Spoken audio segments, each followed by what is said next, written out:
Okay, In Defense of Ska will begin in just a moment. But first, I just want to say thank you for listening to the podcast. It means so much to us. And if you enjoy the podcast, tell your friends about it. The best way to do that is to, follow us on Instagram and Twitter and share our posts and let people know when they say, hey, is there a podcast I should be listening to? Say yes, In Defense of Ska. Go on to wherever you get podcasts from and subscribe to the podcast. Leave a 5-star review. Let people know that you support In Defense of Ska, that you defend ska. Thanks.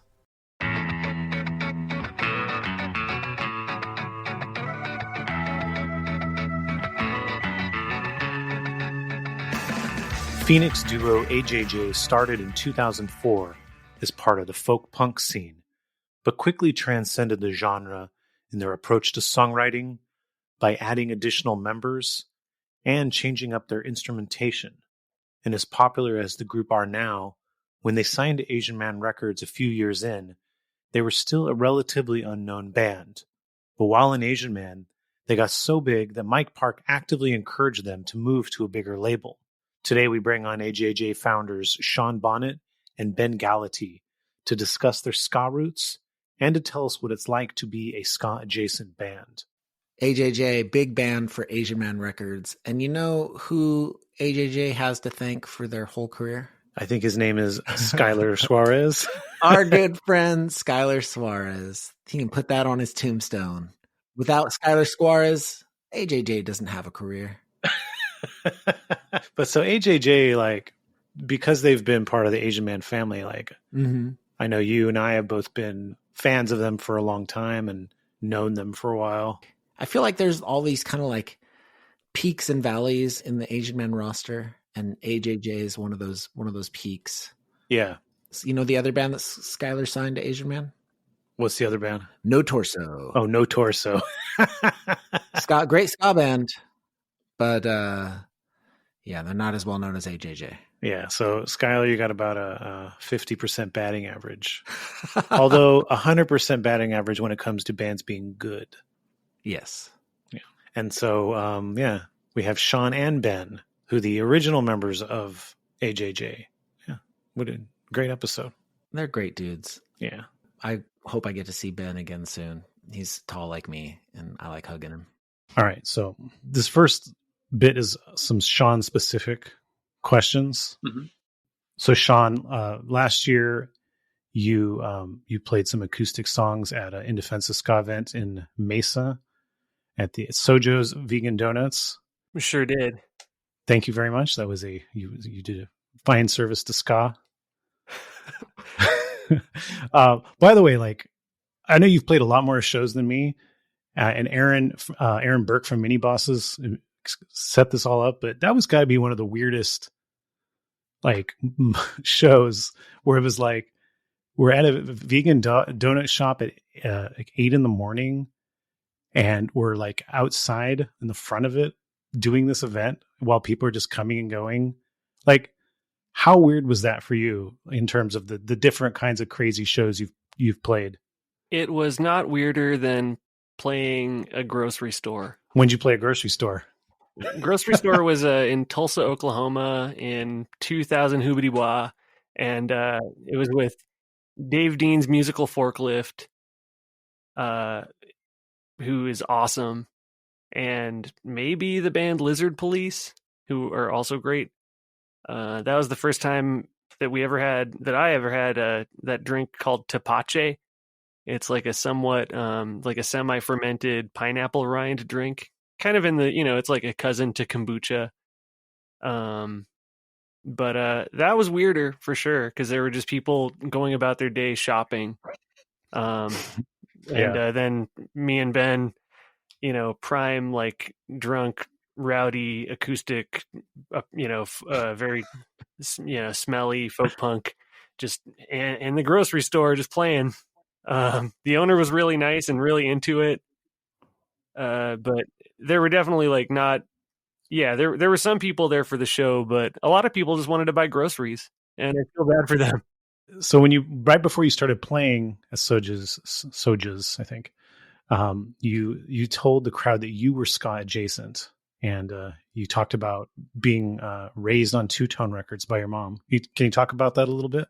Oh, sure. I mean, I didn't know what ska was when I was into those records. I thought they were new wave.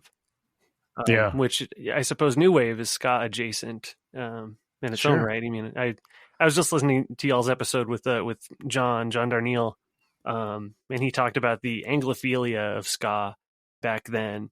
I mean, he was like a coming of age young man, but I was a baby. But I think the same thing kind of.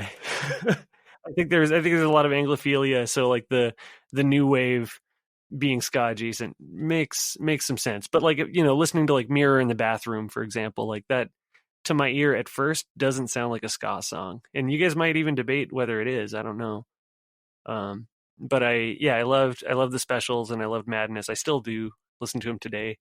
What's fun is play ska for a toddler, and you'll see just how magical that music is. Yeah, I think that they used the term new wave. I don't know that new wave was like, if you could really define what new wave was, because I think it kind of encompassed, at least in the US, it encompassed like kind of the synth pop stuff, the ska stuff, the sort of like power pop stuff. It was just kind of like, I think it was that generation's version of alternative. Yeah, definitely. Oh, that makes sense. Yeah. But yeah, no, I 100% agree about toddlers, kids, play them ska and watch them just bounce. They just have a body reaction to the music, the correct body reaction. It's so fucking cool. My kid was like, I'm going to go get my tutu. And he ran, he likes to put a tutu on when he dances. And he heard the music and was like, hang on, I got to get my dancing clothes. And then he went to put his tutu on, and then like just the most innocent, pure, beautiful dancing.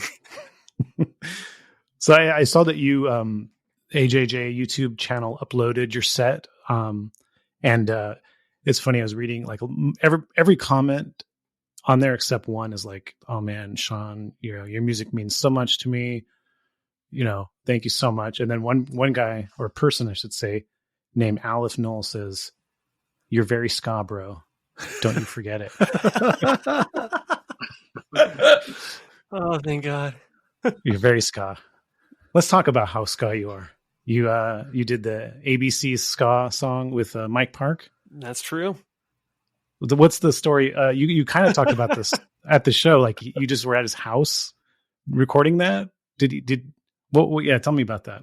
He said, yeah, he was like, hey, you should come to San Francisco for this show.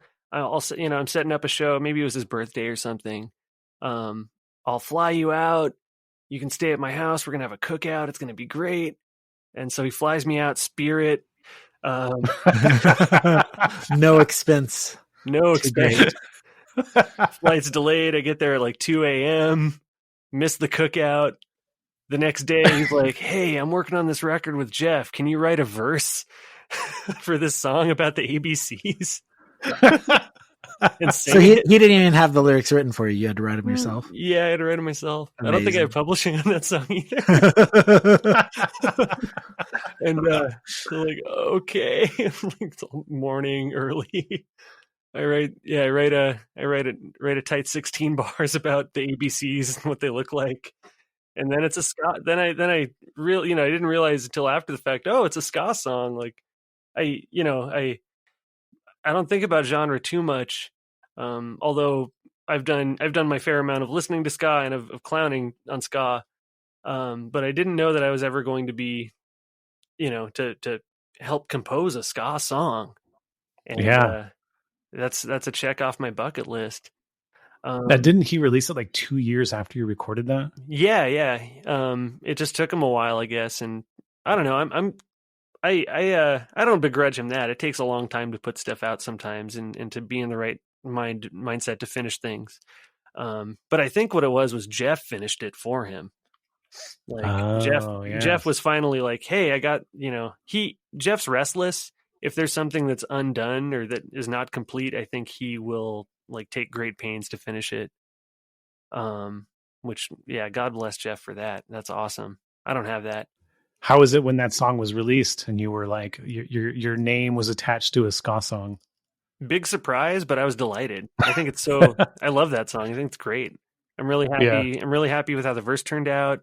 You know, a little fun trivia. There's a secret verse where Mike like cusses, and Oh, yeah.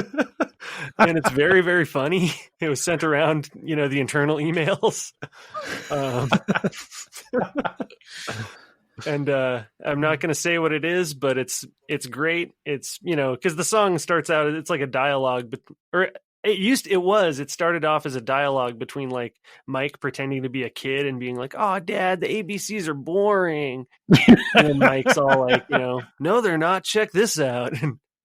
But then, during those vocal takes, I think he just was, you know, getting frustrated and silly and started cussing a bunch, and it was awesome. But I love the video too. Gil did an awesome job animating the video, and the toddler like watched it when it first dropped, just like it's all he wanted to watch, and he's forgotten about it now. Maybe I should drop it on him tomorrow and be like, check the ska out. You like ska now? Guess what? Your daddy's a ska daddy. But this leads me to the biggest ska daddy in AJJ is my esteemed partner Ben Gallaty. Oh, he's the most ska member of AJJ. Yeah. So I want to hear your ska past, Ben, but we're going to talk about a specific ska night first. Okay. And see if you remember. So how many years ago was it? Maybe 3-4 years ago? No, maybe longer. But the Yucca Tap Room. Yeah. Bob was there, right? Bob was there. There was some metal band that went on, and they had huge spikes coming out of the wrapped around their wrist area. Oh, shit. Whoa, what? I'm trying to remember. Do you remember this? I remember, yeah, like I have this vague memory. It was Narboots, right? And so that was the first band. Then the second band was Narboots. Okay, yeah. And the headliner was Mini Bosses. Yeah, I was definitely there. I do remember this. Wait, was the metal band Ben's metal band? No. Ben didn't play. Ben was just an audience member. Oh, okay. Yeah. I just remember visually this band was like they were metal, and then they had spikes that were like at least a foot long all around. It was very, very elaborate. I have no memory what their name was. And obviously they were friends of Aaron or something. Yeah. So during the Narboots set, we did one ska song, and it's about Mike Park. And I remember during that song, Adam and I surrounded you and just yelled at you and just demanded that you skanked, and you did. Oh, really? Wow. I must have been drinking. I do not. You don't remember? I mean, yeah. I remember how to skank. You know, I remember like the basic mechanics of it, but I hadn't realized that I'd skanked in the last decade. So yes, sir, Ska Sergeant. Yeah, maybe it wasn't the first time somebody demanded you skank, so maybe it didn't like it didn't stick out in his memory. That's awesome. I'm glad that I went along with it. You know, that's rad. Like a Manchurian sconed it. I just remember also in all the chaos, like just, you know, we're throwing stuff around and some guy wanted to fight me, and there was a lot of fun stuff happening that night. But then I just spotted Ben, and Ben and I are both really tall. And I just walked over and I just hugged Ben, and I held him for a good 15 seconds. Oh, that's so sweet. Yeah. That was nice. Thank you for that. That's my strongest memory of the show. That was a fun spot, the Yucca Tap Room, because it was like typically they didn't do a cover there, so you know it wouldn't necessarily be people that were into the music. Like there were so many times where like the regulars or the people that were at the bar were like kind of hostile to the musicians that were playing. So it was a weird spot, but it was great. A lot of great shows happened there. Yeah, it's funny as Narboots, because Narboots was just a fun project for Adam and I. So every single show we've ever played has been in the Bay Area, except that one show. It's the only time we've ever toured. And that's because Aaron was like, you guys got to come to Arizona. I'll fly you out. We're like, cool. That's fun. Let's do that. God, that rules. Aaron, you know who else was at that show? Who else? Jamie Wolford of Animal Chin. Oh, really? Yep. So you guys must have hung out then? Yeah. I have a picture of us together at that show. Okay, because I didn't know him back then. Wow. There's a whole bunch of ska happening.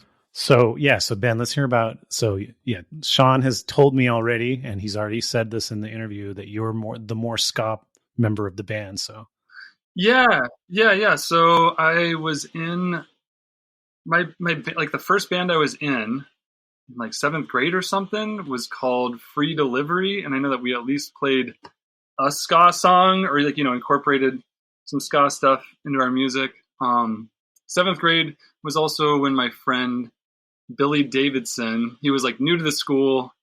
He was like had a weird haircut, like he's all shaved except for like the very front part, like some little like bangs coming off.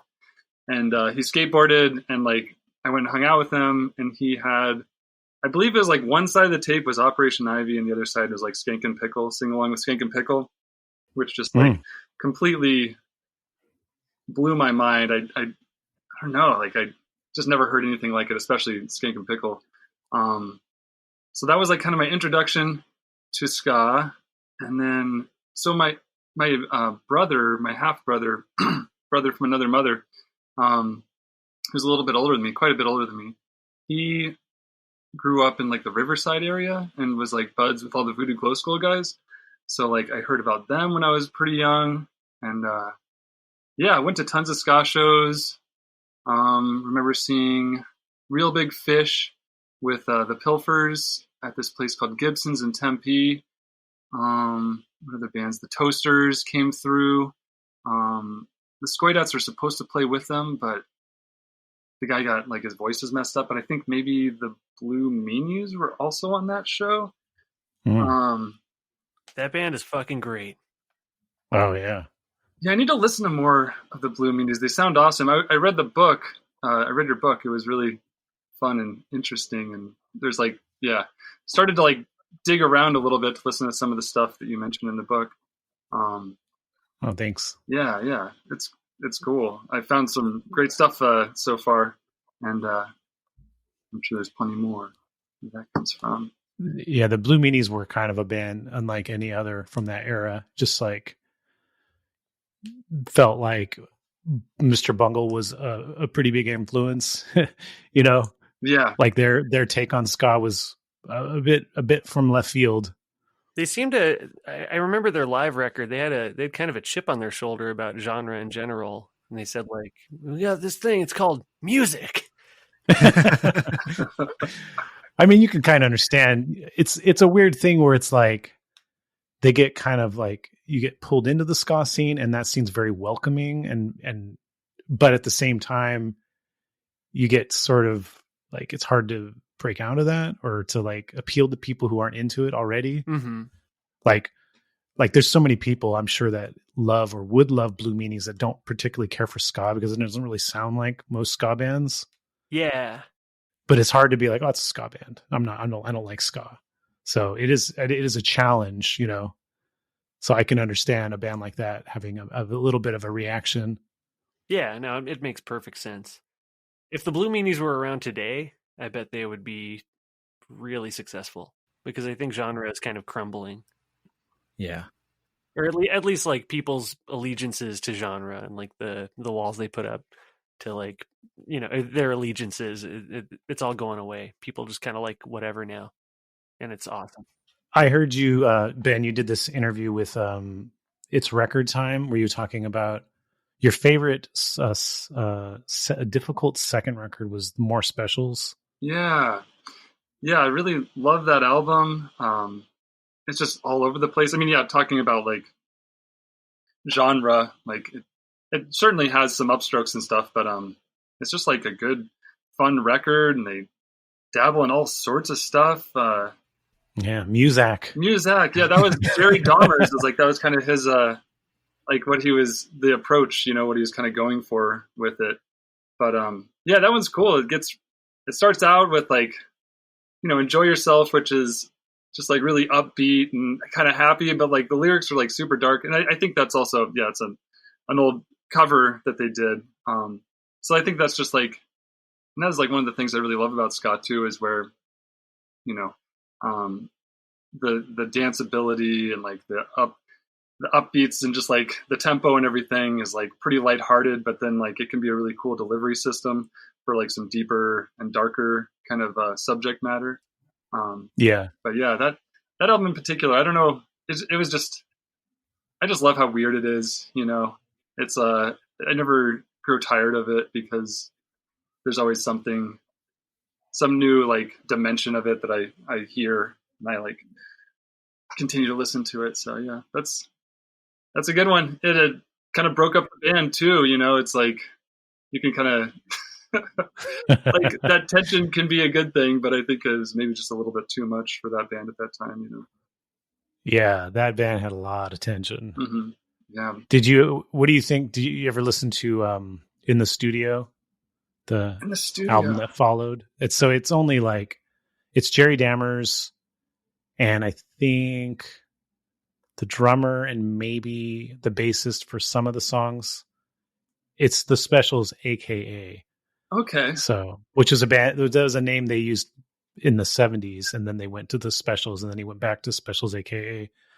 That's a record that's very, very weird and interesting, and it's like there's some reggae in it. It's not really ska at all, but it's interesting. And like the song, they did a song Free Nelson Mandela, which was about the imprisonment of Nelson Mandela, and it was a time when his story wasn't really known very well. Yeah, I know that tune. Yeah, I'm familiar with that one. I had the singles collection. I think that was actually probably the first Specials CD that I owned, and it had that. That was like the last song in the record. Yeah, that song like actually like literally brought awareness to that whole situation. Whoa! Like in a real like measurable way. That's awesome. I hadn't known that. Is the More Specials your favorite two-tone record, or were you just kind of going with that sort of like that question of the second record? Yeah, I was just going with the question of the second record. I love Madness One Step Beyond. I love Specials by the Specials. Like I said, the singles collection is incredible. More Specials. I have Dance Craze, you know, like that's a cool little collection of songs. Actually, I really like Body Snatchers. They never put out a record, but like they had some singles. Yeah, I really like the lead vocalist. Her voice is really, really cool. So yeah, I like a lot of that two-tone stuff. And also Symarip is like, I don't know, I had another friend, Randy Denton, and like he had two older siblings that were both into like punk and ska, so like it was a really deep well. And definitely like heard about Symarip through them. And, yeah, you turned me on to Symarip. You and Randy. Phoenix City, which is great. I was like so confused about that band though. Yeah, like I didn't understand because like on the cover there's like a bunch of like white skinhead dudes. And I'm like, what is going on? Like I don't know. Like I don't think this is the band. And like yeah, it was all very confusing to me. But I knew that I liked the music and. Yeah, from what I understand now, it's all cool. They were just, I don't know, I guess trying to market it to a certain group of people. Yeah, the skinheads were a pretty viable market in England in the late 60s and early 70s for that kind of music, yeah. So when you were first getting into ska, was there a scene or local bands? I assume you're from Phoenix, right? No, I'm actually from like a smaller town in northern Arizona. It's called Chino Valley. It's near Prescott, which is like a bigger city, but still like much smaller than like Flagstaff, Tucson, or Phoenix. Yeah, I'm trying. Like, it seemed like there was always. It wasn't like there was like a ska scene, but like most bands would have elements of ska. You know, like they'd like have at least a breakdown in a song. You know. Like I said, with my band Free Delivery, we weren't a ska band, but like, you know, we had the obligatory, like play the thing fast and then like play it ska style and then like play it fast and then the song's over kind of deal. But I never had like, I was never in a band with somebody who was like really all that great at doing the upstroke stuff. It seemed like it was a little bit too challenging. I could play, like, I always loved, you know, ska bass lines. Because I kind of like also would like I played in a jazz band and like in the high school jazz band and stuff too. So like I could, you know, bounce around the scale a little bit. And it was a fun challenge rather than just like staying on the root note. But yeah, there wasn't a huge ska scene, but like ska was welcome, and bands would come from out of town. And I'm trying to think. There was this band from Tucson called Warsaw, Poland Brothers. I don't know if you're familiar. Yeah, I remember Warsaw. Yeah. They would come up, like they would just do like regional kind of touring and stuff. So I know they were playing around. I'm trying to think of some of the other ones. Was it Fayuca? That was like a Phoenix ska band. Oh yeah, my first show that I played in any band was with Fayuca playing upstairs from us while we were playing. Oh shit! Those fucking dicks. Fuck Fayuca. Yeah. Well, it makes sense that Sean wasn't a total ska head then, right? He was like some fucking. Let's start that AJJ Fayuca beef. I'm sure they're good guys, but fuck them. Nah, fuck them. You said that you've done your fair amount of clowning on ska. Yeah. Let's hear it. I mean, it's just like, it's all puns. Oh, yeah. It's all puns. It's all skanking jokes. Nothing too mean. You just sound like you're into ska. Like, isn't that like part of being a ska fan, right? That's something I've noticed is it is somewhat self-effacing. It is. It can be. Yeah. So that's kind of the line you have to walk when you're, ska adjacent. Yeah. Is you've got to be in on the joke, but also like not a dick. Yeah. My the first ever like show I went to as like an independent young person, without, parents, was a ska punk show in Rochester, Minnesota, when I was living there for a while when I was a kid. And there was a band called Sesto that played, and they just knocked my socks off. They played this one song that I learned later was an MXPX song, but God, I love the bass line. Then another show when I lived in Phoenix, when I moved there, back there. Okay, so maybe the thing that I clowned on ska the most when ska was like the official music of the Cortez High School golf club.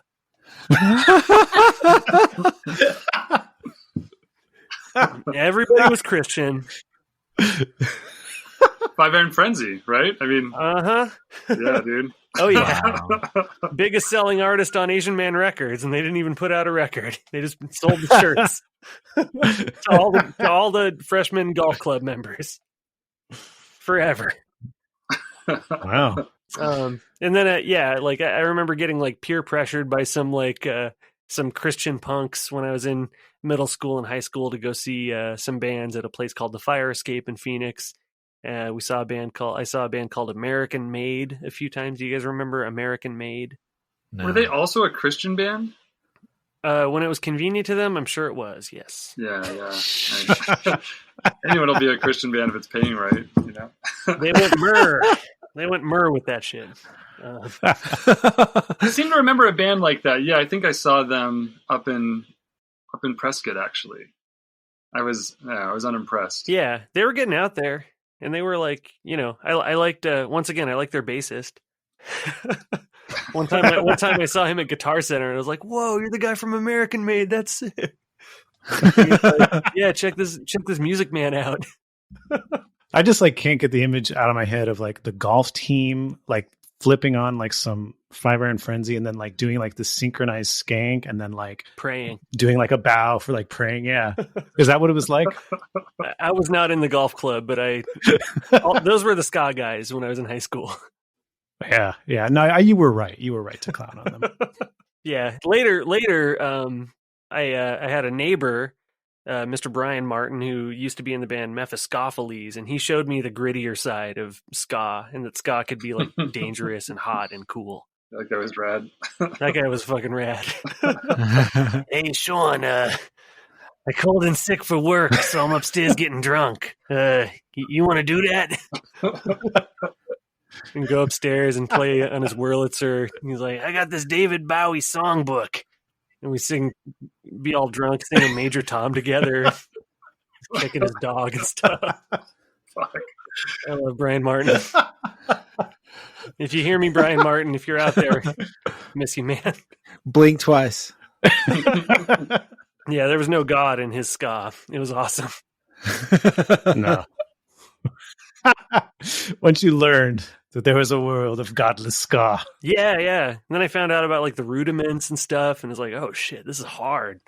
Yeah, I was really into Choking Victim and Leftover Crack. Like, those first records were, that was like my shit for like senior year of high school, just when I moved out. Yeah, there was like this crazy shit went down. I wasn't at the show, but there was like this this like Halloween night show like that turned into a fucking riot with Leftover Crack was supposed to play, and I don't know if they ever actually played or if it just became like this enormous fight. But yeah. Legendary Phoenix stuff right there. The Firehouse riot. On the Brick House, I think. Oh yeah, the Brick House. Pardon me. I saw SZA play the Firehouse after that though, and he was like, "Thank you guys for having me. I know we're not allowed in this town anymore." I was like, "What are you talking about?" Yeah, because I reached out to them. I had the wild idea. I'm like, well, yeah, we'll just book them at the Counterculture Cafe or whatever. And like, I don't know, whatever. Like maybe they burned a bridge with somebody else, but I'll book the show. And I wasn't. It's not like I was promoting shows or anything. I just thought I could. But I never got a response. It's probably for the best. Has AJJ ever done any ska, played with any ska bands? Yeah. What was I'm sure a lot. Bomb the music industry. Bunch of shows. Bunch of shows with those dudes. What was the name of that band? Was it Captain Squeegee and the something or others? Captain Squeegee and the Soap Suds, yeah. Soap Suds. We played with them in Tempe. They ran away from ska though. Now they're like math rock band. Do they keep the name though? I think they did, which is pretty brave. Wow. The Kodiaks. We played with a band called the Kodiaks in Louisville. That I thought of that just the other day. Oh yeah, they were sick. Yeah, they were a good band for sure. Omaha, we played with a band. Omaha or Lincoln, we played with this sick fucking band called Vibin' High. Hell yeah, we did. Vibenhai, I believe. Yeah, I think we opened for them, right? We sure did. Yeah. It was appropriate, no doubt. Yeah, the fucking crowd loved them. They were great. I mean, there's like fun party band. Play the basement. David Solomon's house was where that one happened. Shout out David Solomon. Yeah. Shout out David Solomon. And I'm sure plenty more. I mean, yeah, because like we're on Asian Man Records, so of course, like for the reunions and stuff like that, we definitely. Yeah. I'm trying to think of which bands, but I know that we've played with ska bands.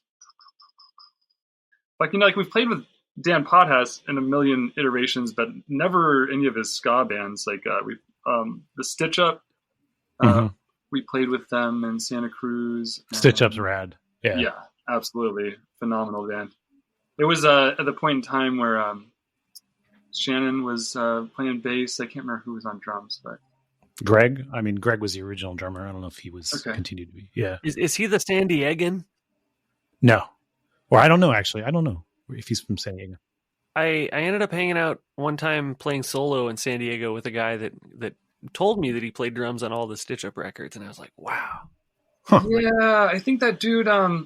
Did he do sound at the Irenic as well? I think Rick Johnson knows that dude. Oh yeah, I think he did. I can't remember his name right now, but yeah, maybe it's Greg. Yeah, sounds good to me. Yeah, let's talk about Asian Man Records. Yeah, let's. Here's how I understand your Asian Man origin story. You are playing at a place called Mama Buzz in Oakland, and right. The legendary Skylar Suorez goes up to you and says, what does he say? Like he wants a free CD because he's going to give it to Asian Man or something? He's in the Asian Man family, very cheap. Yeah. So he's just kind of like looking for his angle. And then he sees in our merch box a Toys That Kill record that we had procured earlier on in that tour when we had hopped on a bill with Toys That Kill. But he piggybacks off that and says, "Oh, we put out one of their records," and we're like, "Who? Who is we? Who is we?" Asian Man Records. And we immediately just start kissing his ass. Yeah. And give him all the stuff he wants. No problem. Didn't take much back in those days, though. We were like pretty happy to give anyone that was at all interested in our band all of the merch for free. Yeah, shit was kind of cheap, and we didn't care. We've always looked at it, especially back then, as just kind of a fun, a vacation project. And so happy to share it. But especially with someone from a record label that puts out cool records. Do you remember anything about that Mama Buzz show? Yeah. I remember that we saw Jamie Stewart and Keira Lee from Shushu walk in. Your former roommate, Adam. Yeah. Yeah, we lived 2 blocks from Mama Buzz. Hell yeah. Oh, no shit. Yeah. So I remember seeing them and we had opened up for Shushu previously, a while back, and I was a big fan. I think Ben's a big fan, or a fan. Yes. I don't know. I'm a huge fucking fan. I'm a fan too. Oh yeah. There we go. Amazing band. Oh, the best. So yeah, that night was super exhilarating because I was like, oh man, Shushu came out to see us. They did not. They came to get coffee and they left. That show was the other thing I remember from that show is it was set up by Eric Landmark from the band Numbers as kind of a trade. We had set up a show for him solo with the OCs and PD Dammit from Trace Ferocious, who I think now is also in the OCs. So Eric hooked us up with the Mama Buzz show in because we set him up at Modified, and we played with another group called Readyville that were kind of like our Bay Area cousins, just for having really good storytelling songs that were acoustic driven. That guy Nick was such a great songwriter. Did the Vision of a Dying World also play that show? Were we on tour with them, or am I thinking on a different trip? That was the second time we played Mama Buzz, and okay. that time we played with some guy, the trumpet player for Tom Waits, and Vision of a Dying World guys were so excited that we played with them. Or maybe it was it was some shit like that. Maybe it was Tin Hat Trio people, or it was really cool, Bay Area art music. Have you ever heard Jamie's older band, IBOPA? I haven't. I don't think I've heard any of the IBOPA stuff, but I do know that one of the big reasons that we did decide to work with Asian Man Records was 10 and the Swear Jars discography was on Asian Man. And I love that fucking record. There's definitely some ska in the IBOPA. Nice. It stands for the Indestructible Beat of Palo Alto. Is that right, Adam? That is correct. Yes. Okay. Yeah. That's great. I like that. By the way, Jamie, if you're listening, we really want you on the show. I've already asked him once. He doesn't want to do it. I'll text him. I got nothing to lose. It's not about him wanting to do it. It's just that he should do it. Yes. By the way, when you guys played San Francisco, was it 2020? It was 2021, obviously not 2020. When Shushu opened, it was just Jamie. Mm-hmm. I gotta say, he can do a mean balloon solo. That was so fucking sick. Ska story. Kevin, our drummer, Kevin Higuchi's bandmate from the Whiskey Avengers, his ska punk band, was there that night, and he was a little tipsy, but when Jamie played, he got so fucking mad. He was like, he said, "I will not stand for this," and he stormed out, and he left his jacket. It pissed him off so much that he was like, "Fuck this, I'm out." And it was a members only jacket. I wish Kevin knew that I loved members only jackets, because I would have totally kept it. It was one of those big and tall members only jackets, just my size. Wait, was it literally the balloon solo that put him over the edge? It might have been the balloon solo. It might have been when he whistled into the microphone full force. Yeah, I like that move though. Just for everyone that's listening, it's not like whistling with his mouth. He has a whistle, like a gym whistle, that he just puts in the microphone and just blows. Yeah, and it's Full really- lungs. And by balloon solo, we mean like when you take a full balloon and you do that thing where you let it leak really slowly and it makes that really high, irritating voice sound. Mm-hmm. That's the solo. Mm. Very, very, very, very artistic. And then he would flick it into the audience. It was so good. Sometimes you do 2 balloons even, you know, Yeah. Mm-hmm. Yeah, if you didn't get enough squeak out of the first one. on a special occasion. Yeah. Yeah, there's not a lot of bands we tour with where I will watch their like set every night, but I did for Shushu. Yeah. And it was the same songs and everything, but I just had to watch it every night. That was the best tour. So at Mama Buzz, Aaron and I play there in Narboots, and just so you guys don't feel bad about Jamie walking out, Boots Riley walked in during our set from the Coup. Oh, yeah. Really though, if you hang out in Oakland for like more than a day, you're gonna run into Boots because he's like everywhere. But he walked out before our set started. He just was there to get coffee. Yeah. Damn. Yeah. What was your understanding of relationship to Asian Man before you met Skylar that day? Were you a fan of Asian Man? Was there specific records that you liked? I was a huge fan of Asian Man records. I would do the mail order and stuff when I was in high school. Me and all my friends, you know, I remember getting a Link 80 shirt. I don't know what happened with it. I know it was super small, and I don't know if I fucked up when I ordered it and got the wrong size, or if Mike just like sent whatever size he wanted to. I like totally wouldn't put that past him. But yeah, I'm trying to think of some of the other bands. Like, there's so many good bands on Asian Man records. Why can't I think of any right now? I mean, like, I just, yeah. 10 in the swear jar. 10 in the swear jar. That's the one. No, that's seriously a good underrated Asian Man album. Good for Cows. Good for Cows. Oh yeah, Good for Cows is on there. I remember, I think Skank and Pickle was the music for Margaret Cho's like stand-up special. Yeah, it was supposed to be for her TV show, but the TV executives passed on it. Yeah, but that's what they wrote it for. Did that shit ever? Did anything ever air with them backing up Margaret Cho? Because I remember watching her, and then there being like a ska band or like a pretty peppy band off to the side. This was when I was a kid watching Comedy Central. Yeah, I don't know. I don't think that was Skank and Pickle. Okay. Yeah. And in that case, I think the first time I became aware of Mike Park was when he put out a record on Subsidy or Hopeless. Yeah, Subsidy. What was that one? Was it North Hancock Falling, or was it something about music? The Love of Music. Yeah, For the Love of Music, like the cartoon. I remember like looking at that artwork, just like hanging up in the record store and being like, "Damn, that looks fucking cool!" Like so pure. I didn't listen to it at the time, but I just like I remember like loving like the kind of just how like raw that artwork was, and how just kind of sweet it seemed. And that's when I first became aware of Mike Park and started kind of paying attention to what was going on with him. Yeah.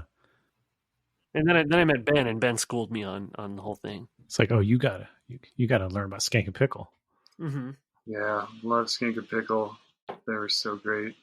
Never saw them live, but yeah, you Aaron, you toured with Skank and Pickle once, yeah, and I saw them live in the Bay Area as much as I could too. Yeah, that's cool. Yeah, they were great. They were my intro to ska, or actually, they were my intro to being aware of it being ska. Like I was doing the math because I wrote in the book that it was my first ska show, and that it was my kind of my awareness awakening to ska. But I realized that I was already a fan of Fishbone, and I was already a fan of Mr. Bungle, and there was like a lot of ska on that first record, but I didn't know that was ska. It was not until I saw Skank and Pickle. Yeah. Well, that's the thing is like, that's the thing with ska, I think, is that it really, like it depends on how you define it, but like you can make an argument that it's in a lot of music, you know. But like, I don't know what, and I'm not really clear on what exactly defines it like as a ska band versus like a band that plays ska or that has like a ska part in a song or whatever. Like I was kind of like, I've been thinking about a lot this last week, in anticipation of the podcast. And I feel like it's almost like, a way to prepare a song. Like if thinking about it in terms of like cooking or something, like you're going to bake the thing, or you're going to fry it, or you're going to do this, like ska is just like a way of preparing a song, so it's really it's not about this, the genre or whatever. It's like the song. There's so many great like songwriters that choose to use ska as like the way to prepare their songs, and like, I think it also goes back to that whole, like there's always that conversation, like what kind of music do you like, and oftentimes people have some dumb answer, like I like everything except for like this and that, like country and rap or whatever, stuff like that. Yeah. I think that in my opinion, it's like actually like all genres are good and terrible. And it really has to do with like, I love and hate all genres. Like I could find great examples of terrible bands and great bands in each genre. And like, that doesn't really matter. And I think the same goes for ska, like there's plenty of stuff I've come across in ska and I'm like, okay, yeah, I don't like this. And I could understand why if somebody heard this and as their introduction to it, or like, this is what they thought ska was, like it would make perfect sense for them to not be into it. But it's pretty narrow-minded. And I'm sure, I guarantee that like, if somebody was open-minded, there would be plenty of ska music out there they would enjoy, Yeah, I feel like ska is the one genre that really gets that, like where you hear one song that you don't like from it, and it's like, oh, I don't like any of this now. But you could hear a bad song from any other genre, and you'll be like, oh, I'll listen to something else. Mm-hmm. Yeah, I think so too. It's kind of an easy target. The silliness of it. Everyone's trying to be all cool and serious and stuff, so it's like easy to dismiss something that's lighthearted, because I don't know if it has to do with like just maybe like being, I don't know, because maybe they're not getting that joy out of it. It's like maybe there's like a jealousy or something. I don't know what it is, but there certainly is this it kind of like gets an angry reaction from some people in a way. It's like so strange because like the music kind of, it's a danceable kind of like lighthearted music, and for like it to be met with such vehemence is like kind of bizarre. But I think maybe that's part of it, is like people aren't feeling like they're, I don't know, like clearly that they just get in the fucking pit and start skanking, like they're going to be, somebody's going to like throw their arm around them. It's going to be all cool. But like, I don't know. It's weird. Mm-hmm. I think there's an element to music where it's like, and I think this really is like when you're in your teenage and maybe early 20s, but that kind of shapes a lot of your life, is like, what does this music say about me? Mm-hmm. And, like when what Sean was saying, like you play ska for a toddler and they're not concerned with what the music says about them. They just react to it positively. But when you're a teenager, I think you get caught up in like how your identity and your musical tastes are they overlap. Yeah, that's what the golf club is into. I'm not on the golf team. Exactly. I'm not one of those guys.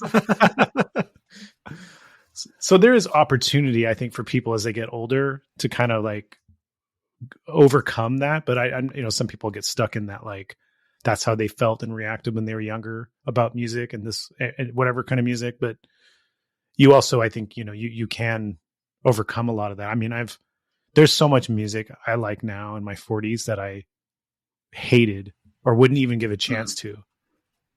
Just sure. My music tastes have just grown as I've gotten older. So yeah, me too. But some people, I think they just go like, I only listened to what I listened to when I was 18. Yeah, I think that's a common thing. That's a path. Yeah, it sucks.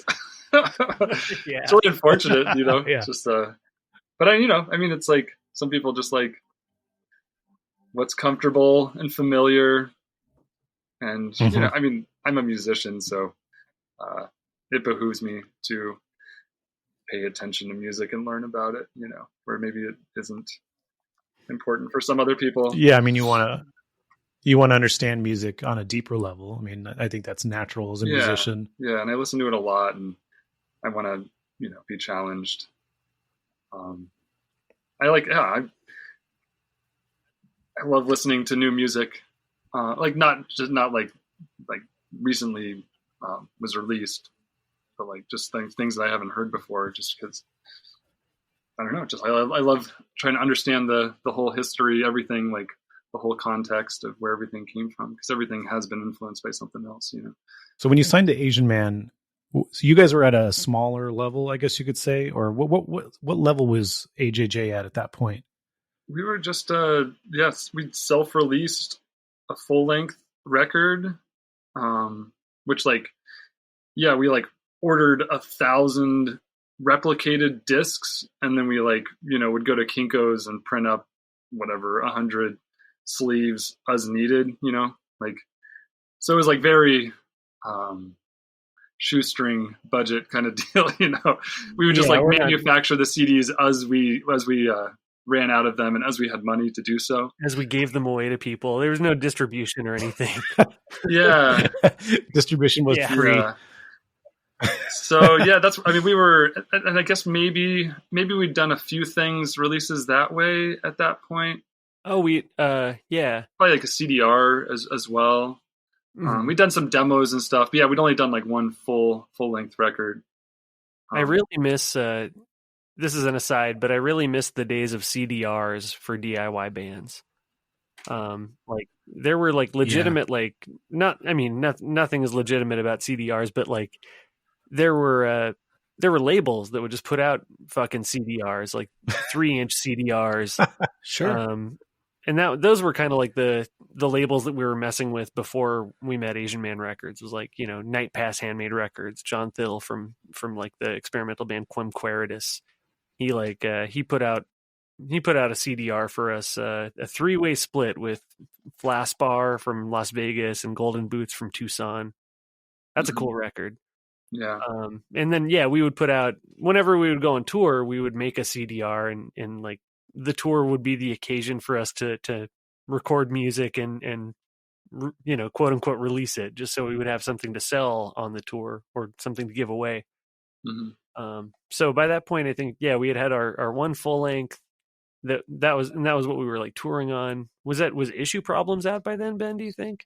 Yeah, I guess it probably was, because I think that we were probably even starting. Oh yeah, so later on, Mike re-released Candy Cigarettes and Cap Guns, which is our first up record. So that was the one we put out by ourselves, but then he later on did re-release it. The first one we worked with Asian Man Records on was People Who Can Eat People. And I don't know if I'm not sure that we knew that Asian Man Records was going to put it out when we were recording it necessarily. He also got us on that Plea for Peace comp, which was really cool. But that was the first thing we did with Mike.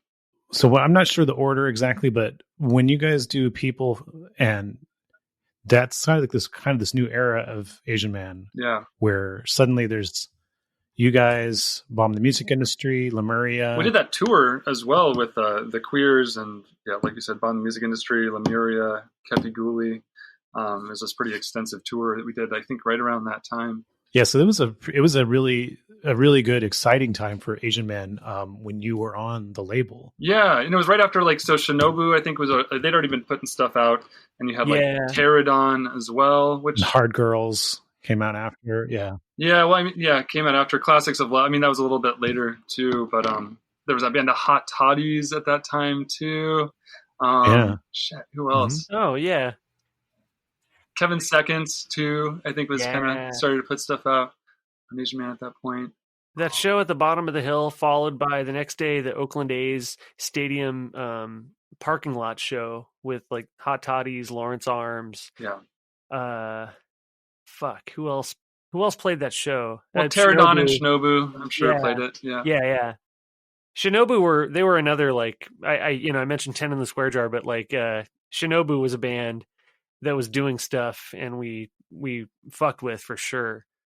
And they made me want to be on Asian Man Records, because what they were doing was just awesome, just great. Really good band. That fucking Hard Girls record, 1,000 Surfaces, is like fucking one of my favorite records ever. So good.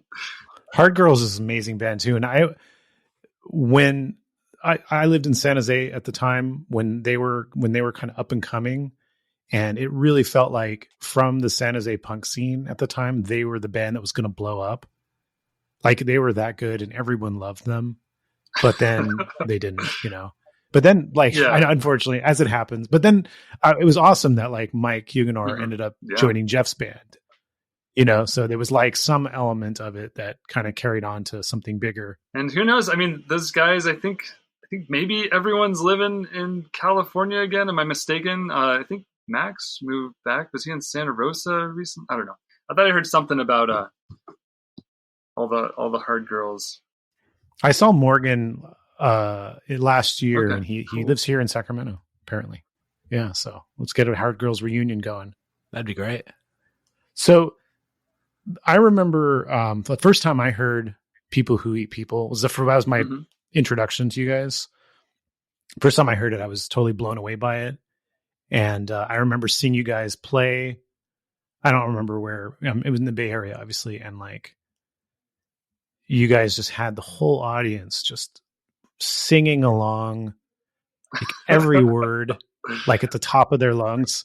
And I was already like a fan of it. I was like, wow, this is amazing. This band is like, it wasn't like a stadium, but it was like for the people that are here, they're here. They're very present. So when did that happen? That sort of like when you guys really started to notice like, oh, something's happening with this band. Yeah. I mean, I guess it was probably just started around that time, it's like we were touring and pushing and, things were fine. We'd play shows and some people would listen, some people would be into it. And then it was right around that time. Yeah. I think, what year was that? Was that 2007 when People came out? I think that was around the time where it just all started to kind of gel. And, it was a surprise to us, or to me at least, we're working really hard, just touring. And then eventually, and it was weird too, because that would be like when we were out of town, we'd have these big shows and stuff, like first time we played Fest, it was just like, what the hell is happening? There's so many, like, had no idea like this many people even knew about our band. Like they're all here and they're like singing along and stuff. But then like our shows in Phoenix that whole time, like, and years afterwards were like, I mean, they're good, we'd have good shows in Phoenix, but it was nothing like when we'd pop over to like California and stuff, and I think especially on the West Coast, cause that was like well-worn territory for us. Cause like the first, like it was many, like probably the fifth or sixth tour where like we even like kind of like crossed like over and like past the Midwest. It was a long time before we ever got to the East Coast, but yeah, that was probably, that could have been, I think it was like the 11th anniversary for Asian Man Records. It was like not an even number, it was like Mike was like missed the, what you, that's right. The typical, what you ought to do the anniversary for. That might've been it. Yeah. Yeah. I think it was probably that bottom of the hill. And then like, the next day was that, performance in the parking lot of the athletics stadium. The song Rejoice, the opening of that album, that's the song that took me. You're welcome. Thank you. No, I love a good song that's like cuts through the bullshit about things. It's like dark, but also celebratory, I guess. I don't know. Is that how you describe it, Sean? Celebratory? Because it's like, it's like, obviously like this, everything sucks, or, we're all going to die, but it's like, hey, we might as well make the best of it. Yeah. I mean, even without making the best of it, like the thing that I constantly like come back to with how fucking shitty everything is that like at the very least it's out of your hands. Like lately I've been thinking a lot about microplastics and the fact that like they recently found microplastics in a baby's diaper that had never eaten solid food before. It was all coming like from breast milk. It was like a baby that was freshly born, and like you can find plastic in their stool. Wow. Just fresh out of the womb. And there's no amount of personal choice that would have like put plastic in that baby's shit. Like there's no amount of like responsibility one can take as an individual. It's completely out of your hands at this point. We're all riddled with plastic. Yeah. So it's not your fault. And that's what I kind of keep coming back to, is like, it's, you're trying your best. So celebratory, maybe, but like at the very least, like don't get too down on yourself for what's going on. I think the vibe of the sing-alongs, at least as I witnessed it in that era, was one of like catharsis. Like everyone is like experiencing something that's cathartic, like a release.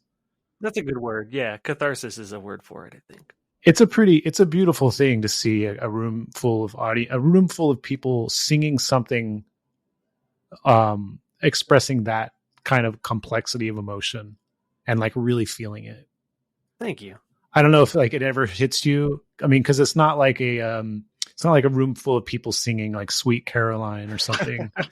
I had my family cover that song for my grandma's for my grandma's Christmas present last year. I like recorded a cover and I had everyone send in their iPhone recordings and I like just kind of lined them up. It sounds nice. Bad.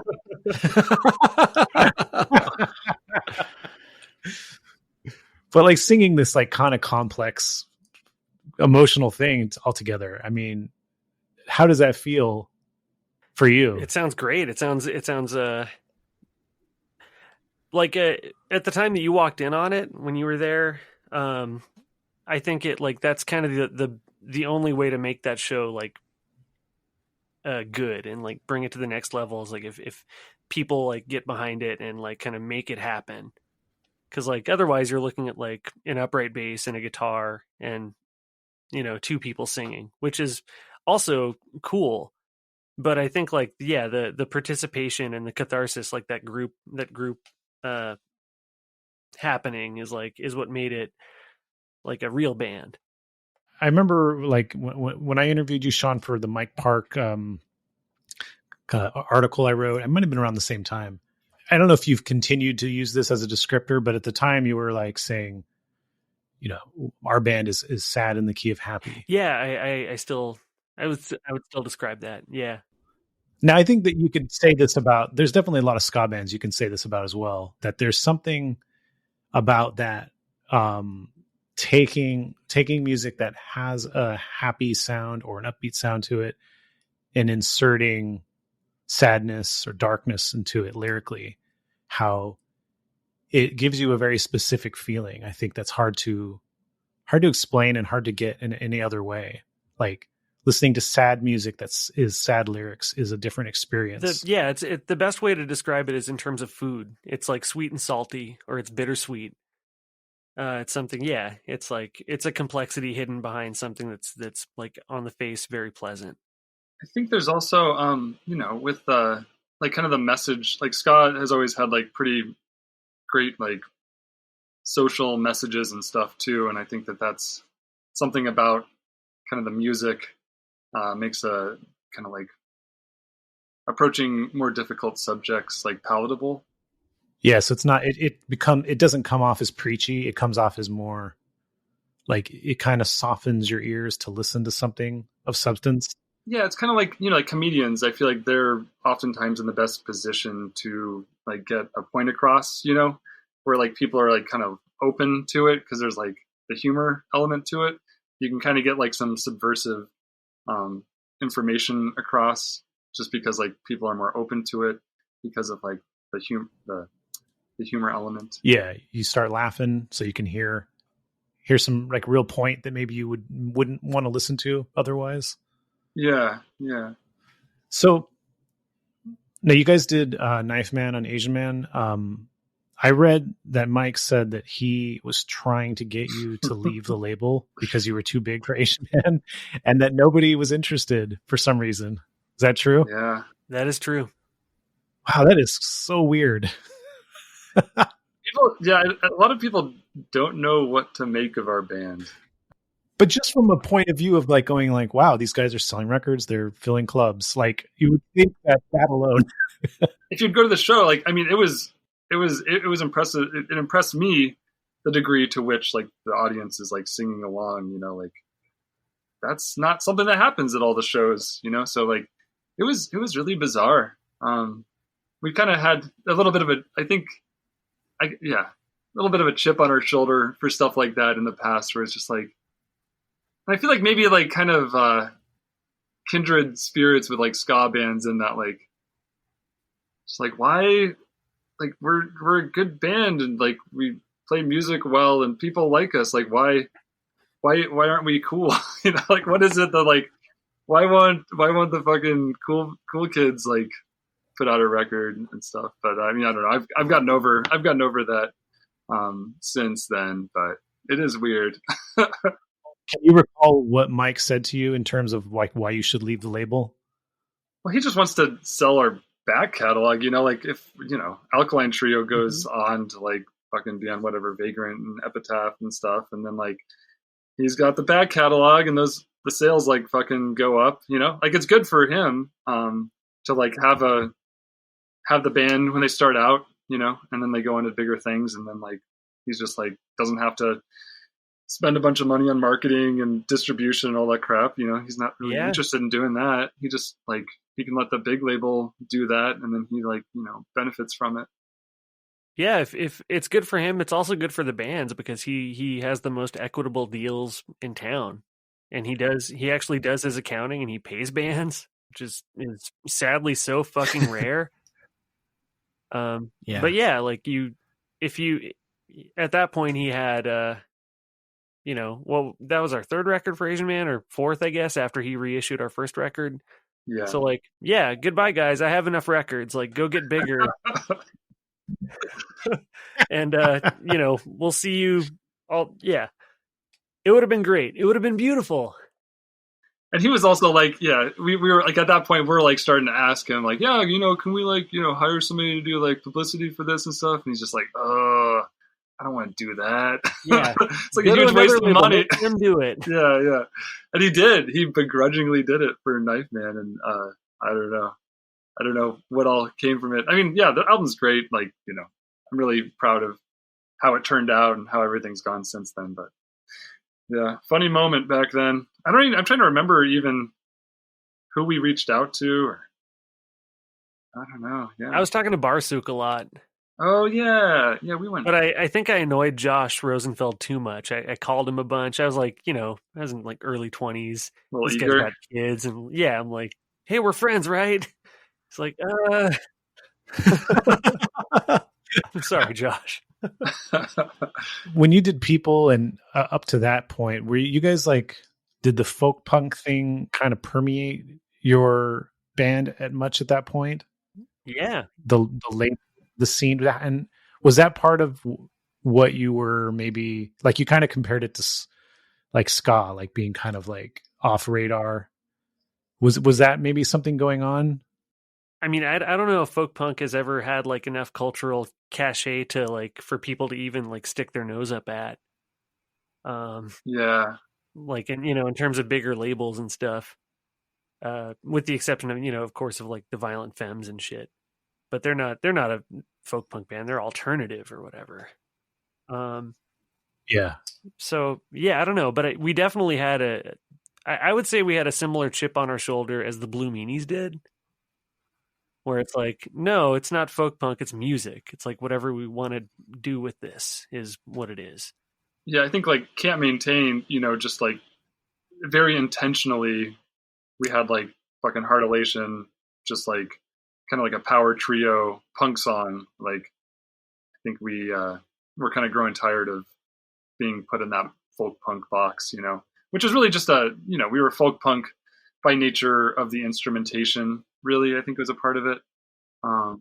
So like, yeah, with Can't Maintain, we're just like really trying hard to push against that. And also like that continued. I mean, that's continued out throughout our whole career. I think we've kind of come to terms with the folk folky stuff, we lean into it. Like Normalization Blues on our last record is like very much a folk song, and that's okay. Yeah, I've softened to it for sure. Like it's because it's punk in spirit, and it always has been. I mean, yeah, I think our band is definitely like, I think it would be a shame to reduce it entirely to folk punk, but sure, call it that. That's fine. Yeah, I feel like you've handled this sort of transition to bigger instrumentation really well, to the point where it's like, it's not even like one style of full band sound. It's pretty broad. Yeah, we try to have range. That's something that that I'm proud of our band. Like, if you look across the all soon to be 8 albums, like we have a fucking range, sonically and emotionally. And all the people that have played in the band throughout the years, like everyone's bringing different kind of influences to the table and stuff too. Like I think probably a lot of people who are familiar with our band would be surprised if they sat in the van for 7 hours on a trip, as far as like what kind of music we're listening to. Just nothing but ska. Man, plenty of ska. There will be ska, absolutely. Yeah, Ben's in the van. Is there any ska that's been that you've been into more recently that's you've forced your bandmates to listen to? I'm trying to think of anything that I've been listening to. I mean, I probably with ska, it's been more just like leaning on the older stuff that I listened to when I was younger. I can't think of any ska. I recently checked out that Catbite band. They seem really cool. And I'm trying to think of any others. I really just like burn through music so quickly. I oftentimes forget like what I've been listening to. I saw the Interrupters in Montreal a couple of years ago when I was opening up for Jeff solo, and they were fucking great. It was awesome. I remember I liked that Frighteners album a few years ago. That was really good. Oh man, that band's amazing. Yeah. What are they called? The Frighteners, like missing a vowel or something somewhere. Oh. They're a band from like Brooklyn, from like maybe like 5-6 years ago, or 2010s era. Like they're kind of part of this Brooklyn, they call it Brooklyn rocksteady scene because it's more rocksteady sound. Cool. Yeah, it's really really good stuff. While reading the book, I checked out the Terrorists a little bit. I like that. What else did I listen to? What was it? Kate something or other or she moved from the coast. Oh, Heavy Manners. Checked out some of her stuff. That was really cool. I went back and re-listened to Turn the Radio Off, which it was like one of those weird things where I haven't listened to that album in a long time, but I put it on and I'm like singing along immediately. I'm like, whoa, this is so familiar. Like it never went away. That record, definitely juvenile. However, it's not goofy. I mean, there's silly elements to it, but if you listen to the lyrics, it's pretty like, it's kind of depressing. Yeah. It's got some dark themes in it for sure. I think that's like goes over some people's heads. People who aren't into it, they're just like, Hawaiian shirt guy. It's silly. Yeah. Well, then knowing that the so was it the bass player of Oingo Boingo produced that? Yeah. Is that John right? Abela. Yeah, and like then you hear it and you're like, oh yeah, of course. Like this totally lines up. Like you can hear the Oingo Boingo in that stuff for sure. I want to ask about this specific show you did for AV Club. It was you guys and Jeff Rosenstock.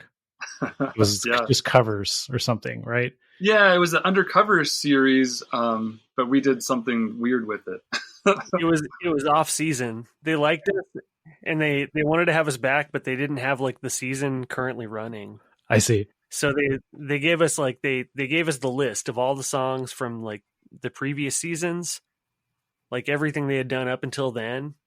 I think. Is that right, Ben? I'm trying to remember there was a pool of songs that we were choosing from. And I think like originally the idea was that we did a song, but then all of a sudden maybe we were having a difficult time choosing or they were just, I don't know who suggested it, but then we just like turned it all into like this total mashup live thing that we like figured out. Like, yeah, we came up with the idea 3 days before the performance and like between sound checks and just like talking about it and discussing it in the van. It was our second time there, because like the first time we did a Stone Temple Pilots cover, but like we did devoted out, and it was awesome.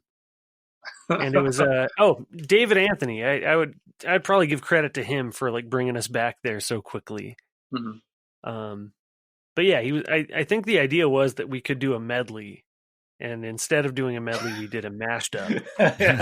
So Jeff Rosenstock's band, for like 4 or 5 minutes, they burn through like 4 or 5 songs, really fast punk rock, and then you guys do, or essentially like a dozen songs, but really it's like 3 songs, because you play them at, some of them you're playing at the same time, some of them it's like you play like a riff of a song, and it's all, you got that. Yeah, like Barracuda is just like the riff to it. And, we're just like sneaking them in as much as we could. Psycho Killer was in there. Gates of Steel was in there. Sweater Song was in there. We even snuck our old Stone Temple Pilots cover in the end of it. Yeah, like probably another 5 or 6 songs that I can't even think of right now. Teenage Dirtbag by Weedus. We just tweeted about it. It was so sick. Yeah, and like it would be like, there would be like the chords for one song are happening, and then there's like a call and response from 2 different songs over the top of it. It was really fucking over the, like, I'm so proud of us for like figuring that out, and then like the performance is continuous too. So like Jeff does his thing, and then we just like hand over instruments. There's no break. Like the whole thing happened live in one take. If I were Don Was, I would say that shit was sophisticated. Yeah, you did Psycho Killer. I think it was just like the music of Psycho Killer, and then you were singing Heart of Gold. That's one. Yeah. And then I believe like Gates of Steel, We Got the Beat, Go Your Own Way, Linger, all of that. Yeah. Those 4 I think were all going at the same time. There's like that song Surrender, Surrender, Don't. Yeah, like so Cheap much. Trick one? Yeah. That was the first time I had heard the term modulation. Because Preston was like, I don't know if I like that modulation you do during Gates of Steel. And I was like, what are you talking about? He's like, it doesn't change to this key. And I was like, no, just stay on that note. It's cool. What's a modulation? So you came up with this idea a couple days before, and you put this together between sound checks? That's how those fucking AV club things always are. Like they invite you like a week before you're going to be in Chicago. And then you're like, oh, fuck, what are we going to do? We only have there's this list of shitty songs that we have to pick through. And then there's a Stone Temple Pilots song. So you choose that one. Yeah, obviously. But that was the middle one. The next one we did was actually, it was for all the people who died that year. And it was sponsored by Hornitos Vodka, Hornitos Tequila. It was the Day of the Dead style AV club. And it's pretty gross. We could have done Prince. We chose Bowie, and I remember us having a big old argument over like what Bowie song we would do. And it would have been cool if we could have pulled out Black Star, but I don't think all of us could have learned Black Star in 3 days. But we knew, we had listened enough times to Quicksand off of Hunky Dory to like pull it off, and I'm the weakest link when it comes to like learning a song, learning how to like play and sing at the same time. And luckily I already had that in the bag. But sorry, back to that. That's those AV club things. Like they're, your press agent will be like, hey, they want to have you there. And you're like, thanks, but we don't have any time to like figure this out. We have 5 shows ahead of us, and I guess 5 sound checks and 5 drives to get that done. But that was like, it's, you kind of run on adrenaline. And for that one, like we were firing on some other shit. I don't know how we pulled that off, and I don't think we would be able to pull that off again. Yeah, people should watch it because it sounds, I don't hear a mistake in there. It's so good. And you're doing these little changes and mashups and like jumping to the next song. I'm still like kind of amazed that you did this in a few days. Me too. I mean, like another thing I think that like amps you up for that is the fact that you're performing for the staff of the Onion. Like these people that like, you know, without fail will write like hilarious headlines and articles and like, you know, make you laugh every week. You don't want to let them down. Like they show up all the time and they fucking do it. So like do your thing that you do and do it as well as try to do it as well as those guys do it. And like I remember, you know, just speaking for myself, like being pretty intimidated and also like just like, you know, proud to get to play for the staff of the Onion. And wanting to do the best job that we could for, you know, to not just look like a fool in front of them. What would you say is like, how many people are there when you're playing? 30 tops. I think one of the times we went in, one of the performances, I believe, was like on the weekend and like there weren't many people, but yeah. Yeah, that was that Bowie time. But I think all that stuff, like, yeah, they don't have it hosted on their website anymore. Like it's probably on YouTube or something. But this concert's on YouTube. Yeah, somebody ripped it and put it on YouTube. So I want to get the original audio and release it because it was like, yeah, it was really, we put a lot of effort into it and really happy with how it came out. But I guess like probably getting the clearance for the publishing on it would be a fucking nightmare since there's like 13 different people you'd have to get approval from. 13 that's generous. Yeah, 13 bands, like not to mention all the different interests within that, you know. So after Asian Man, you were on Side One Dummy for a while. Sure did. Good Luck Everyone, the album you released in 2020. You guys decided to self-release that. I'm really curious why you decided to go the self-release route. Decided, really? All these labels they're just like, you know, knocking our door down, but yeah, we refused them all.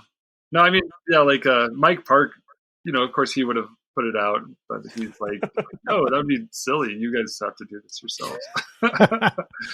I guess you get to a point where you have enough of a name that unless it's like somebody with some big reach, that you're going to probably have the same audience buying it. So if you put it out yourself, you're going to get a bigger cut of it. Yeah, that was definitely part of the reasoning behind it. And yeah, we recorded most of it ourselves. It was kind of like that was the spirit of it. You know, after having been on the biggest label that we've ever been on, I think we kind of just wanted to like turn, you know, I think our career is mostly just like doing a thing and then being like, okay, what's like the furthest we could do that, like from that, you know, like how far removed from that last situation can we get? So I think that was kind of part of the attitude as well. Yeah, we're always into trying a new approach, or like, yeah, reacting to what we just did with, yeah, something kind of polar. I know, like everyone feels this way about the pandemic, like whatever they're listening to or whatever like happened to come out, you know, in the couple months leading up to it has like some sort of weird meaning to them, you know, unintended meaning. But I got to say that the Normalization Blues, at the end of the Normalization Blues, where you just kind of go, good luck, everyone. Like just in this kind of like flippant, but sad way that like, played in my head for like months as I'm like kind of trying to deal with the pandemic. Like I felt like that set the tone for me. That little like 1 second part of that song. The timing of that album is something else, yeah. You know, like the whole thing, you know, the whole idea, like the themes in it, the album art, like just fucking everything about it was kind of scary how on the nose it was. It seemed like too much. Yeah, when we were making the records, like, is this too much? Like, I don't know, is it really that bad? So much worse. And so we put it out in January 2020, and we like had just so ambitious with like the year and touring and everything. It was going to be our year, and then we got a little bit of touring out of the way, and just like the whole fucking. Then we just stayed home for a year, and I don't know, it's bizarre. Just I can't believe it seems unreal. Mm-hmm. What was the worst part and best part of staying home? Oh yeah, I don't know. I mean, like, I was starting to come to the realization that like, like I had like complicated feelings about touring, but then I was like, like playing music in front of people is incredible. I love it so much, but like, it's like the best job with like the fucking shittiest commute because we're just like in the fucking van all the time. Like right after that, we did like a little bit of touring right after the album came out, and like my back got all fucked up after it, and I don't know if it was from loading gear or just like long drives. At the very end of that leg of tour, like we drove through the snowstorm, and I just remember like being so fucking tense, like going down these hills with like this snow coming down. I don't know, just like freaked out, and I don't know, I think it all caught up with me afterwards. So I don't know, just being home and being able to like go on walks and kind of just like eat food that I could prepare at my home was nice. So like kind of not really kind of took that for granted when we were touring a lot. Yeah. And then I don't know, there's a lot of worst parts. Name one. Pick one. I don't know, washing my fucking groceries. Woo, that like was just fun. never knowing, like there's like this thing that you can't see that's out there trying to kill you. Like that was probably the worst part of it for me. Is that an AJJ lyric you just said? Probably. Hey Sean, when you played my event, that was August 2021. Had you done many shows at that point? No, lots of shows on Instagram. My kind of reaction to that to try to like feel normalcy was to play songs that I like and I'm familiar with on like live on Instagram and YouTube. So that was kind of how I like kept musically like tight and engaged. I'd say the best part about the that first wave of the quarantine or of the pandemic was getting kind of like better at self-recording and self-producing. Worst part was losing my father-in-law to COVID. Oh, I'm sorry to hear that. Yeah, that obviously that was awful. But yeah, and that show in August was really fun. Thanks for having it outdoors. That was great. Yeah, they were like they really wanted to do it indoors, and I was like, can you require a proof of vaccine? He's like, I don't know that that's going to go over well here in Arizona. I'm like, well, can we not do it indoors then? Because I don't think that's a good idea. He's like, oh, okay. Yeah, that's a good call. But anyways, if you're listening, I really appreciate you putting the show on. It was an awesome show.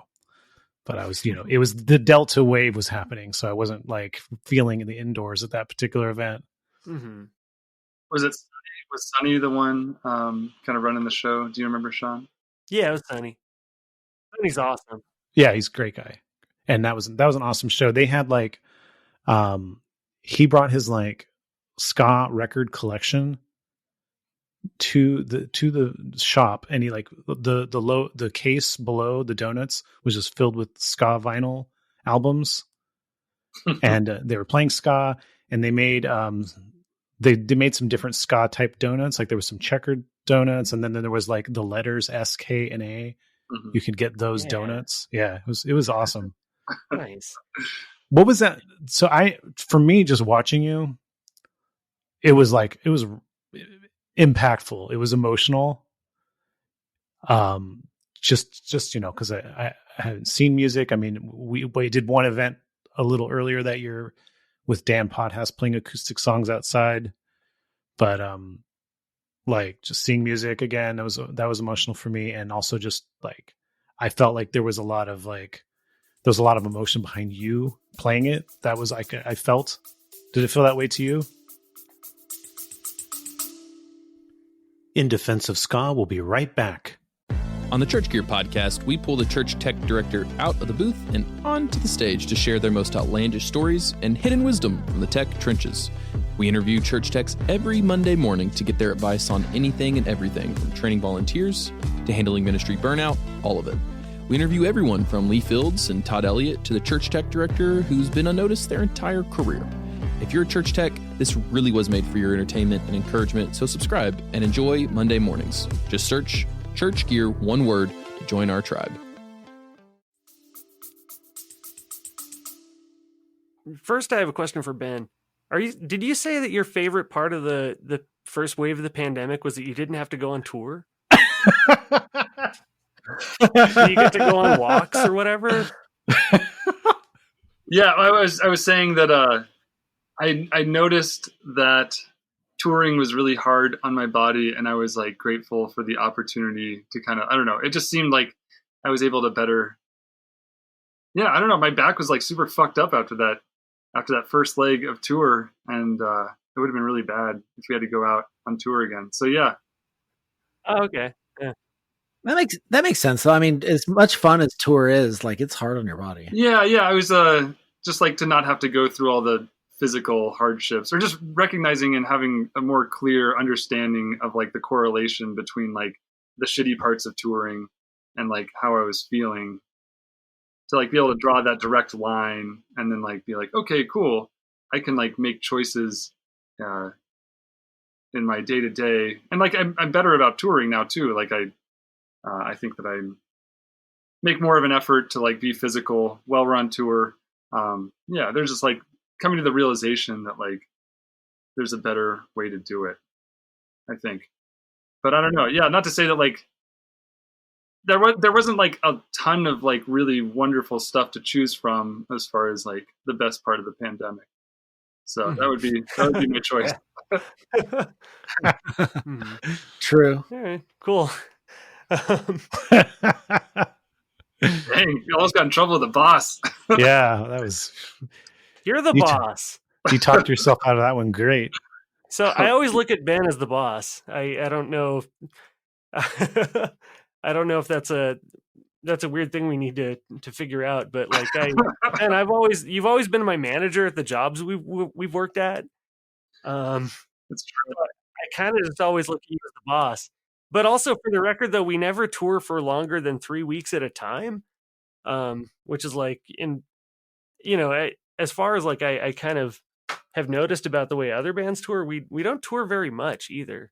Not that I'm complaining, like being home is awesome, but like our tours are generally like pretty, like we keep them short for a good reason.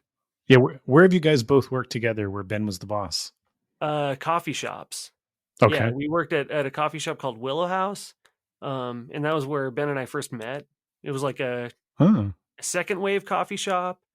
One that would like, you'd walk in and you'd hear like the Sneaker Pimps playing, and someone, some white person with dreadlocks would be like doing poetry.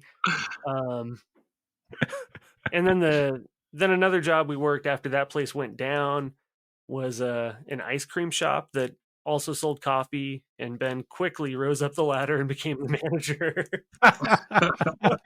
So another fun thing about the Willow House, so like it was really crucial to the band, like getting to where it did. We would work a shift, and the place would close at midnight, and then we'd have to like, clean up and everything. So like around like 12:30, 12:45, we'd be all wrapped up with like our obligations on the clock.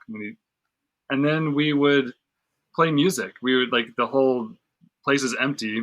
We never had a rehearsal spot really, so we would just like hang out till 3 a.m, 4 a.m, or whatever, especially like on summer nights where like that's the best time of day, and we would just play music for hours and hours, and like that was a really cool moment in the band's history, and I think it was like really important as far as like us learning how to like play music together and how to work together as people. Like Ben would be like, you need to mop this floor better.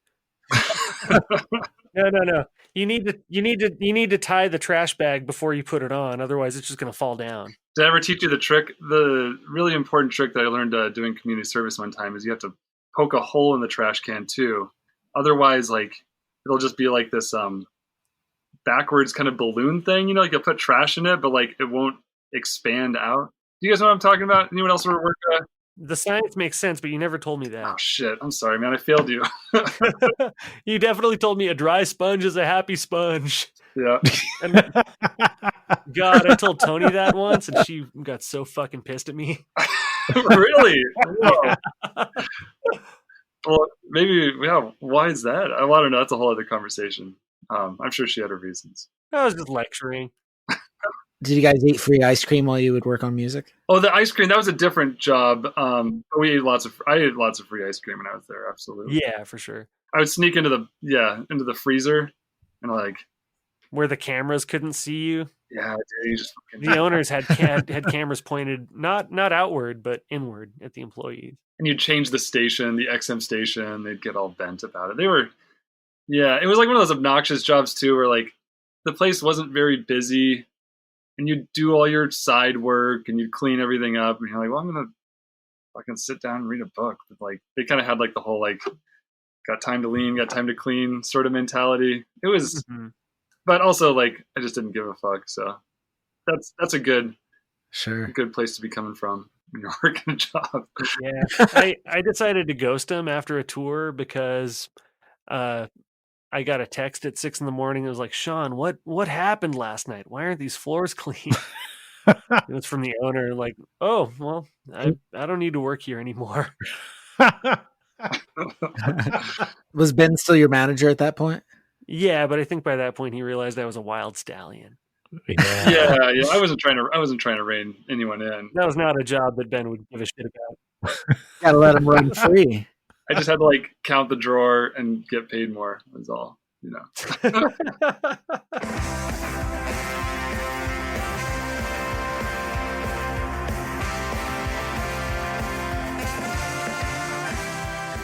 Thank you so much for listening to In Defense of Ska.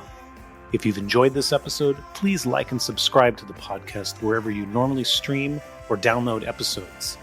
If you haven't already, grab a copy of my book, In Defense of Ska, available at clashbooks.com. You can follow us on Twitter, Instagram, Facebook, and TikTok. It's at In Defense of Ska. And please consider joining our Patreon at patreon.com/indefenseofska. You will get monthly bonus episodes, extended interviews and commentary per episode, and access to the In Defense of Ska Discord. In Defense of Ska would not be possible without the great team that tirelessly works on it every week. So you should go check out their other projects as well. Co-host Adam Davis has an amazing band called Omnigon. Give them a follow on Instagram and Twitter. It's simply at Omnigon. And our editor, Chris Reeves, has a phenomenal record label and podcast called Ska Punk International. For more information, go to skapunkinternational.com. And if you've ever enjoyed one of the highly specific In Defense of Ska memes floating around the interwebs, it was likely the work of The Bands I Like Only Charge $18. Find them on Facebook, Instagram, and Twitter. And on that note, we leave you by saying, Ska now more than ever.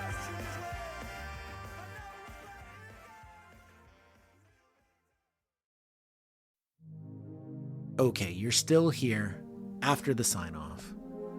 You want more? We have more. Over on our Patreon, we have so much bonus content. Listen, if you're looking for more In Defense of Ska, if you're looking for some behind-the-scenes moments, if you're looking for just Aaron and I talking to each other, for only $5 a month, you can get that. So why don't you head over to our Patreon and subscribe? We really appreciate it. Thanks.